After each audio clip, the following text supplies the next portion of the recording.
খবৰ আপোনালোকৰ সকলোৰে খবৰ কেনেকুৱা সকলোৰে ভাল ভাত খাই আহিছে নে নাই নাই খোৱা সঁচাই নে আচ্ছা তেলে আজি মোদীজীৰ নামত এসাঁজ ভাত গ'ল আৰু হ'ব একদম মোৰ লগত একেলগে ক'ব भारत माता की नरेंद्र मोदी मैं আপোনালোকক অনুৰোধ কৰিম নাচাৰ আগলৈকে বহি থাকক তেতিয়া নহলে পিছৰ বিলাকে দেখা নাপাব আগৰ নাচাৰ সময় থিয় হৈ যাব হ'ব আজিৰ সভাত আমাৰ মাজত উপস্থিত গহপুৰ সমষ্টিৰ বিধায়ক উৎপল বৰা ডাঙৰীয়া যুৱক যুৱতী বন্ধু বান্ধৱীসকল গহপুৰৰ এই মঞ্চ আমি ভাৰতবৰ্ষৰ গৃহমন্ত্ৰী অমিত শাহ ডাঙৰীয়াক আদৰিবৰ কাৰণে সজাই তুলিছিল কিন্তু পশ্চিমবংগ আৰু বিহাৰত বিশেষ ব্যস্ততাৰ কাৰণে তেখেত আহিব নোৱাৰিলে তেখেতে মোক কৈ পঠাইছে যে খুব সোনকালে তেওঁ গহপুৰলৈ আহিব আৰু আপোনালোকক তেওঁ নমস্কাৰ জনাব শ্ৰদ্ধা ৰাইজ নিৰ্বাচন আহি আছে নিৰ্বাচনৰ আগতে আমাৰ বাপতি খাহুন বহাগ বিহু ডক্টৰ ভূপেন হাজৰিকাই কৈছিল বহাগ মাথো এটি ঋতু নহয় অসমীয়া জনজীৱনৰ আয়ুস ৰেখা সঁচাকৈ বহাগ আমাৰ বাবে এটি মাহ নহয় এটি ঋতু নহয় ই অসমীয়া জনজীৱনৰ ঘা বহাগে আমাক ওচৰ চপাই আনে বহাগে আমাক মিলাপ্ৰীতি বঢ়ুৱাই অসমখন উৎসৱ মুখৰ কৰি তোলে বহাগ বিহুৰ প্ৰাকক্ষণত মই গহপুৰবাসী ৰাইজলৈ বহাগ বিহুৰ বহুত বহুত শুভেচ্ছা জনাইছো শ্ৰদ্ধা ৰাইজ বিহুৰ পিছতে নিৰ্বাচন 19 এপ্ৰিলত শোণিতপুৰ লোকসভাৰ নিৰ্বাচন গহপুৰৰ ৰাইজে অসমৰ ৰাইজক দিশা দেখুৱাই দশা দেখুৱাই স্বাধীনতা সংগ্ৰামৰ দিনৰ পৰা গহপুৰে অসমৰ স্বাভিমানৰ এক প্ৰতীক আৰু গহপুৰে আমাক সদায় ৰাস্তা দেখুৱাইছে আগুৱাই লৈ গৈছে গহপুৰবাসী ৰাইজক মই পুনৰ এবাৰ ক'ব নালাগে যে নৰেন্দ্ৰ মোদী ডাঙৰীয়াক আমি কিয় ভোট দিব লাগে নৰেন্দ্ৰ মোদী ডাঙৰীয়া আজি ভাৰতবৰ্ষৰ স্বাভিমানৰ প্ৰতীক সমগ্ৰ বিশ্বত ভাৰতক প্ৰতিষ্ঠা কৰা আৰু ভাৰতক বিশ্বগুৰু বনোৱাৰ দুৰ্বাৰ সংকল্পৰে আজি নৰেন্দ্ৰ মোদী ডাঙৰীয়া আগুৱাই গৈছে 100 কোটিতকৈও অধিক ভাৰতৰ লোকৰ আশীৰ্বাদে তেখেতক সাহস দিছে প্ৰেৰণা দিছে ভগৱান শ্ৰীৰামৰ প্ৰাণ প্ৰতিষ্ঠা হোৱাৰে পৰা আজিলৈকে ভাৰতবৰ্ষত মোদীজীক লৈ মানুহৰ মনত নতুন বিশ্বাস নতুন উৎসাহ অমৃতকালৰ সপোন ভাৰতবৰ্ষক বিশ্বগুৰু বনোৱাৰ সপোন আৰু আমি আমাৰ বুকুত লুকাই আছে মোদীজীয়ে ভাৰতক বিশ্বগুৰু বনাব আৰু সেইখন শক্তিশালী ভাৰতৰ এখন সৰ্বশ্ৰেষ্ঠ ৰাজ্য হিচাপে আমি অসমক গঢ়ি তুলিম যোৱা 3টা বছৰ অসমক গঢ়াৰ বাবে অসমক নতুনকৈ এক নতুন দিশেৰে আগুৱাই লৈ যোৱাৰ বাবে স্বাভিমানী আত্মনিৰ্ভৰশীল সকলোৰে ফালৰ পৰা সুন্দৰ এখন অসম নিৰ্মাণৰ বাবে আজি আমি কাম কৰিছো যোৱাকালি ৰাতি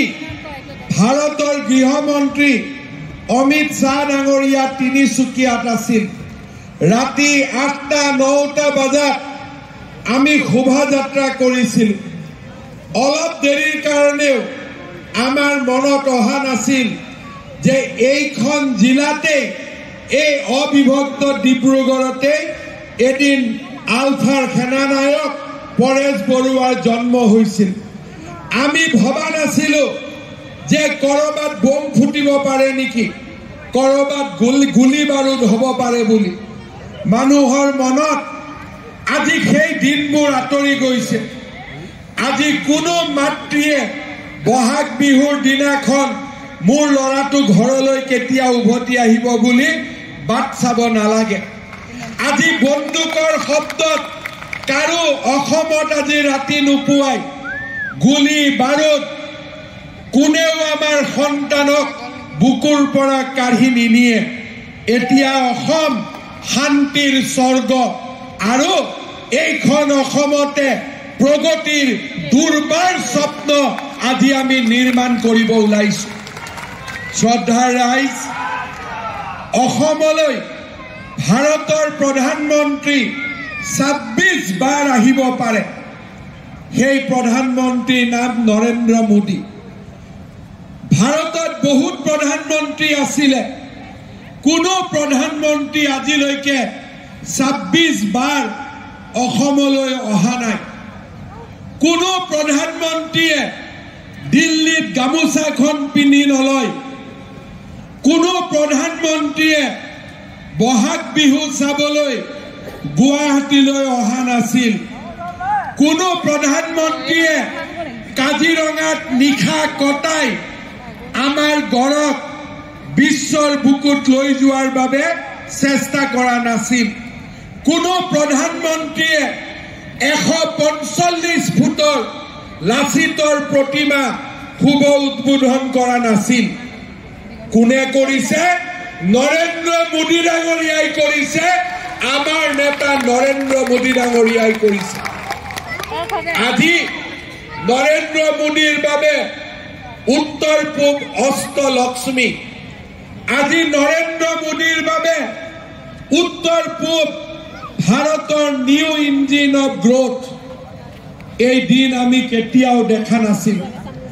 আমাৰ জীৱনকালত আমি কেতিয়াও ভবা নাছিলো যে এইখন অসমত গুলি বাৰুদ নাথাকিব, বন্দুক নাথাকিব, বন্ধ আন্দোলন পিকেটিং নাথাকিব। কেতিয়াও আমি ভবা নাছিলো এনে এক শান্তি আমাৰ জীৱনকালত আমি দেখা পাম বুলি। শ্ৰদ্ধাৰ ৰাইজ, নৰেন্দ্ৰ মোদীৰ নেতৃত্বত আজি বড়ো চুক্তি হৈছে, কাৰ্বি চুক্তি হৈছে। আজি আৰু কোনেও মোৰ এই স্বদেশ স্বজাতি এই অসমখনক বিভক্ত কৰিব নোখোজে। কোনেও আৰু দাবী নুশুনে ডিভাইড আসাম 50-50। সেই দিনবোৰ অতীত হৈ গ'ল। আজি গহপুৰৰ ৰাইজে NDFBৰ বন্দুকৰ গুলিৰ বাবে অপেক্ষা কৰিব নালাগে। সেই দিনবোৰ অতীত হৈ গ'ল। আজি সকলোৱে শান্তিৰ অসম আৰু সমৃদ্ধিৰ অসমৰ বুনিয়াদ নিৰ্মাণ কৰিছে। বড়ো অঞ্চল আজি শান্তিৰ দ্বীপলৈ পৰিণত হ'ল। কাৰ্বি আলং শান্তিৰ দ্বীপলৈ পৰিণত হ'ল। চাহ বাগিচাত অৰ্থনৈতিক উন্নয়ন আৰম্ভ হ'ল। গাঁৱে ভূঞে শিক্ষাৰ নৱজাগৰণ আৰম্ভ হ'ল।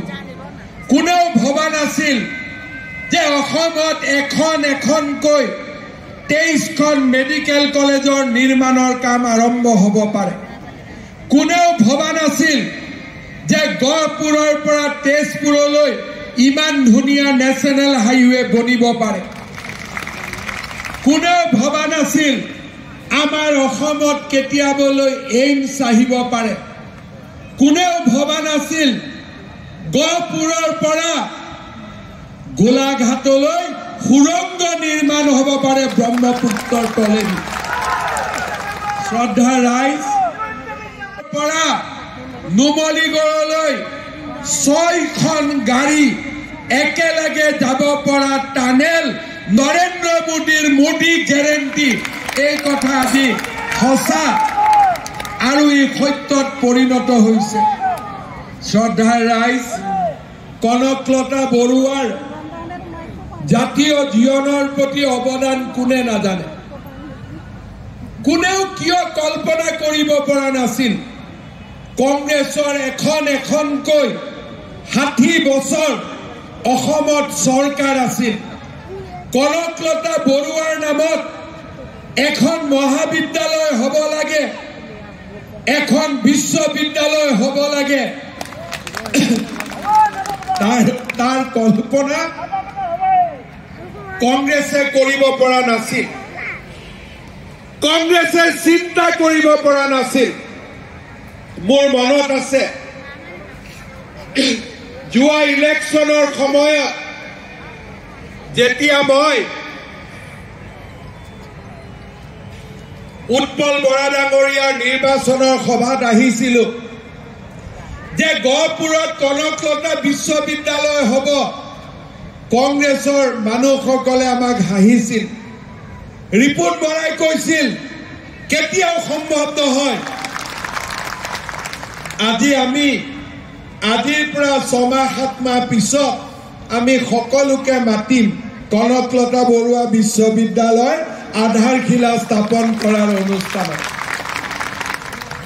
আৰু এনেকুৱা বিশ্ববিদ্যালয় নাপাতো, এইখন বিশ্ববিদ্যালয়ত আমি আৰ্টিফিচিয়েল ইণ্টেলিজেন্স শিকিম, আমি মেচিন লাৰ্নিং শিকিম, আমি নতুন উদ্যোগৰ বিষয়ে শিকিম, সেমি কণ্ডাক্টৰৰ বিষয়ে শিকিম। এইখন বিশ্ববিদ্যালয়ে অসমক ভাৰতবৰ্ষৰ শৈক্ষিক মানচিত্ৰত ভোটা তৰাৰ দৰে জিলিকাই ৰাখিব। শ্ৰদ্ধাৰ ৰাইজ, আমি যেতিয়া কৈছিলো যে 1 লাখ চৰকাৰী চাকৰি হ'ব, কোনেও মোক বিশ্বাস কৰা নাছিল, মোৰ পাৰ্টিতে মোক বিশ্বাস কৰা নাছিল। আৰু চাকৰি হ'ব ঘোষ নিদিয়াকৈ, কোনেও কল্পনাই কৰিব পৰা নাছিল। আজি অসমত আমি 1 লাখ ল'ৰা ছোৱালীক চৰকাৰী চাকৰি দিলো, কোনেও 1 টকাও ঘোষ খাব নোৱাৰিলে। এতিয়া মই আজি আকৌ এবাৰ প্ৰতিশ্ৰুতি দিছো যে আৰু নতুনকৈ 50,000 চৰকাৰী চাকৰি আমাৰ ল'ৰা ছোৱালীৰ বাবে আমি মুকলি কৰি দিম। এতিয়া কংগ্ৰেছ বিলাকেও ভাবে যে CM কৈছে যেতিয়া হ'ব, হয়নে নহয়? আজিকালি অবিশ্বাস নকৰে। এতিয়া বাইদেৱে ঠিকে কৈছে, কংগ্ৰেছ নাইও এতিয়া। কংগ্ৰেছ নাই নহয়, কংগ্ৰেছ নাইয়ে বোলে। গহপুৰতো কংগ্ৰেছ নাই, ভাৰততে কংগ্ৰেছ নাই এতিয়া, হয়নে নহয়? ৰিপুণাও কিবা এটা নতুন পাৰ্টিত গুচি গ'ল, কি তৃণমূল নে কি কয়, কি পাৰ্টি এইটো? তৃণমূল। ক'ত আছে মূলটো তেওঁলোকে জানে আৰু। শ্ৰদ্ধাৰ ৰাইজ, আমি যেতিয়া কৈছিলো যে আমি অৰুণোদয় আঁচনি দিম, মাহৰ 10 তাৰিখে বেংক একাউণ্টত 1250 টকা সোমাব, তেতিয়া কংগ্ৰেছে কি কৈছিল? এইবোৰ ফাঁকি আঁচনি, এইবোৰ নহ'ব। আজি মানুহে মোক কি কয় যে ছাৰ আমাক অৰুণোদয় দিয়ক, তাৰমানে অৰুণোদয় আছে, এই কথাটো আজি প্ৰমাণ হ'ল, হয়নে নহয়? এতিয়া মোক কয় গহপুৰত কোনে কোনে অৰুণোদয় পোৱা নাই? কোনে কোনে পোৱা নাই? পোৱা নাই? পোৱা নাই? পোৱা নাই? এটা দিব লাগিব নে নালাগে? লাগিব। আচ্ছা, মোক এটা কথা কওক, ৰেচন কাৰ্ড কাৰ কাৰ ঘৰত আছে? ৰেচন কাৰ্ড কাৰ কাৰ ঘৰত আছে? ঠিক আছে, ৰেচন কাৰ্ড আছে, ৰেচন কাৰ্ড আছে। 10 ছেপ্টেম্বৰ, ডেটটো লিখি ৰাখো, 10 ছেপ্টেম্বৰ 2024 চন, গহপুৰত যাৰ যাৰ ঘৰত ৰেচন কাৰ্ড আছে তাৰ ঘৰত পুতুং কৰি অৰুণোদয় সোমাই যাব হ'ব মোক কিবা ঘোষ টোচ দিবনে নাই কিবা দিবনে নাই মোক কিবা দিবনে নাই ভোটটোতো দিবই ভোটটোতো নৰেন্দ্ৰ মোদীক দিব মই যতে আহোঁ তাতে মোক পিঠা বনা খুৱাই দিব হ'ব হ'ব লাখপতি বাইদেউ হ'ব কাৰ ইচ্ছা আছে কাৰ ইমান কমৰ ইচ্ছা আছে লাখপতি বাইদেউৰ ফৰ্ম কোনে ফিল আপ কৰিলে হাত ডাঙৰ বাপৰে চবে কৰিলে দেখোন চবে কৰিলে এতিয়া যিসকলে লাখপতি বাইদেউৰ ফৰ্ম ফিল আপ কৰিলে তেওঁলোকৰ একাউণ্টতো সোনকালে পুতুং কৰি 10,000 টকা সোমাই যাব হ'ব আচ্ছা টকাটো পোৱাৰ পিছত গিৰিয়েকক কোনে দিব হাত ডাঙৰ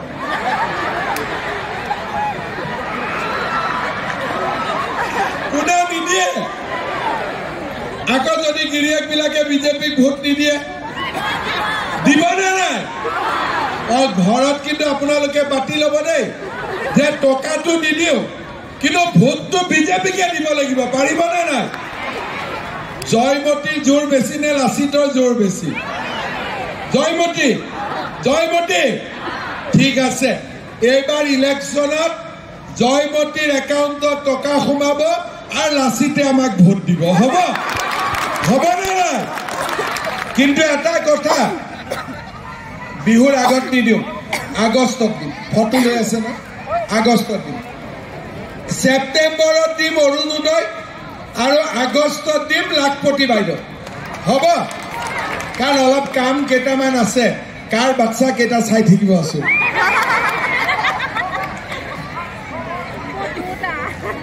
আজি মোৰ এটা অনুৰোধ ইলেকশ্যনতো ভোট দিবই ইলেকশ্যনৰ কথা কৈ থাকিম হৈ যাব কিন্তু এই যে 10,000 টকাটো পাব আপোনালোকে 10,000 টকাটো খুব ভাল কৰি ব্যৱহাৰ কৰিব মই এনে কৈছো গিৰিয়েকক নিদিব বুলি গিৰিয়েকৰ পৰা আৰু 2-3,000 ল'ব লৈ পেলাই সকলোৱে ভাল কাম কৰক যদি সৰিয়হ খেতি কৰে চৰকাৰে কিনিব মৌ বনালে চৰকাৰে কিনিব গাখীৰ বনালে চৰকাৰে 5 টকাকৈ লিটাৰত বেছিকৈ দিব বিহুৱান বনালে বিহুৱান চৰকাৰে কিনিব কিবা এটা আপোনালোকে কৰিব আৰু কৰাৰ পিছত এতিয়া বহুতে বিশ্বাস নকৰে মোক কিন্তু কৰাৰ পিছত মই আপোনালোকৰ একাউণ্টত আৰু 25,000 টকা মই সোমাই দিম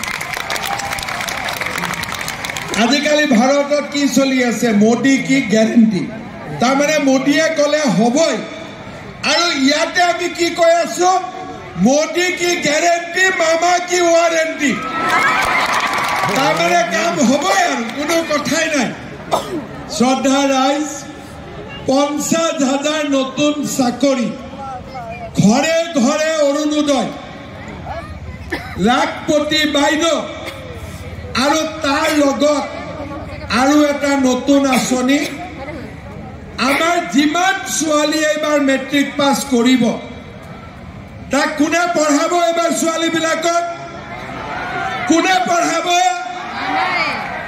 ল'ৰাক পঢ়াব দেউতাক মাকে ছোৱালীক পঢ়াব মামা হ'ব মেট্ৰিক পাছ কৰি কলেজত এডমিশ্যন ল'লে ছোৱালীক আমি বিনামূলীয়া এডমিশ্যন দিম 10,000 টকা দিম হায়াৰ ছেকেণ্ডাৰী পাছ কৰি ডিগ্ৰীত এডমিশ্যন ল'লে 12,500 টকা দিম আৰু যদি ইউনিভাৰ্চিটিত পঢ়ে আমি 25,000 টকা ছোৱালীসকলৰ বেংক একাউণ্টত আমি সোমাই দিম তাৰমানে মই মনত সদায় ভাবোঁ মোৰ মা মেট্ৰিক পাছ কৰিছিল বহুদিন আগতে মায়ে কলেজত যাব নোৱাৰিলে মেট্ৰিক পাছ কৰা হৈয়ে থাকি গ'ল ছোৱালীক কলেজত পঢ়ুৱা ল'ৰাক কলেজত পঢ়ুৱা মধ্যবিত্ত মানুহৰে কষ্ট দুখীয়া মানুহেতো আৰু নোৱাৰে সেইবাবে যদি আজিৰ মিটিঙত থকা বহুত আমাৰ ইয়াত বোৱাৰী আছে, বহুত বাইদেউ আছে মেট্ৰিকত ভাল ৰিজাল্ট কৰিও কলেজত যাব পৰা নাছিলে।